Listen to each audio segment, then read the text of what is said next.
Jamjodhpur પંથકની vision primary શાળામાં વિજ્ઞાન મેળાનું આયોજન કરાયું હતું, જેમાં 550 જેટલા બાળકોએ ભાગ લઈ અને 187 જેટલા પ્રોજેક્ટની કૃતિઓ રજૂ કરી હતી, જે નિહાળવા વાલીઓ તથા સ્થાનિકો મોટી સંખ્યામાં ઉપસ્થિત રહ્યા હતા. નમસ્કાર, હું સપના કંટારિયા જામજોધપુર વિઝન પ્રાઇમરી સ્કૂલમાંથી અમારી ઇંગ્લિશ મીડિયમ અને ગુજરાતી મીડિયમની બંને સ્કૂલોમાંથી આજે વિજ્ઞાન, સામાજિક વિજ્ઞાન, ઇંગ્લિશ અને ગણિતનું પ્રદર્શન ગોઠવેલું છે, જેમાં આશરે 550 જેટલા બાળકોએ ભાગ લીધેલો છે અને ટોટલ 187 પ્રોજેક્ટ્સ બનાવેલા છે. અમારો આ કાર્યક્રમ કરવાનો મુખ્ય હેતુ બાળકોનો સ્ટેજ ફિયર દૂર થાય, પોતાનું પ્રેઝન્ટેશન વધારે વ્યવસ્થિત રીતે આપી શકે અને પોતાના અભ્યાસક્રમના અનુરૂપ અલગ અલગ મુદ્દાઓ વિશે વિવરણ કરી શકે એવો હતો. આ કાર્યક્રમ માટે અમે લગભગ છેલ્લા 1.5 મહિનાથી મહેનત કરી રહ્યા છીએ અને બાળકો સતત છેલ્લા 15 દિવસથી આના માટે પ્રયત્નશીલ છે.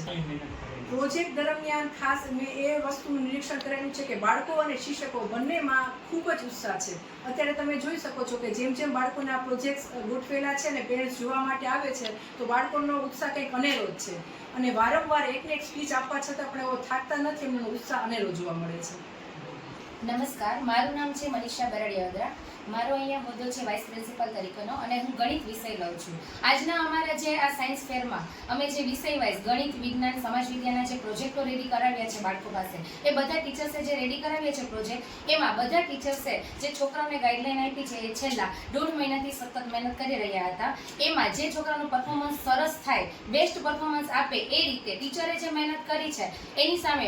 વાલીએ પણ ઘરેથી એટલો બાળકોને પ્રોત્સાહન કર્યા છે અને એ બાળકોએ અહીંયા અમને સ્કૂલે આવીને ઘણા બધા નવા એવા આઈડિયા આપ્યા છે કે મેડમ અહીંયા અમે આમાં આવું કરીએ તો આ મેડમ આ મોડેલ કેવું રેડી થશે, સાયન્સનું મોડેલ હોય તે કેવું રેડી થશે, એ પણ અમને અહીંયા એને આવીને ઉત્સાહ વધારી અને અમારા પ્રેઝન્ટેશનને સારી રીતે એક સક્સેસ થાય એના માટે ખૂબ સરસ એને બાળકોએ અને ઘરે વાલીઓએ અને અહીંયા ટીચરે ખૂબ સરસ મહેનત કરી અને પ્રોજેક્ટને તૈયાર કર્યા છે. ફોર એક્ઝામ્પલ, અમે એરિયા પેરીમીટરનો જ ગણિતમાં જે પ્રોજેક્ટ બનાવ્યો ને તો એને જ્યારે ગણિતના સમ કરાવે ત્યારે એને એટલું બધું કંટાળાજનક લાગતું હતું, પણ આ પ્રોજેક્ટ દ્વારા જે અમે પ્રેઝન્ટેશન કર્યું છે કે વર્તુળનો પરિઘ શોધવા માટે, વર્તુળનું ક્ષેત્રફળ શોધવા માટે, તો એ પ્રેક્ટિકલ કરીને જે બતાવતા હતા તો એના ઉપરથી એને પરિઘ અને ક્ષેત્રફળ શોધતા બહુ ઇઝી રીતે આવડી ગયું છે. એવી જ રીતના જે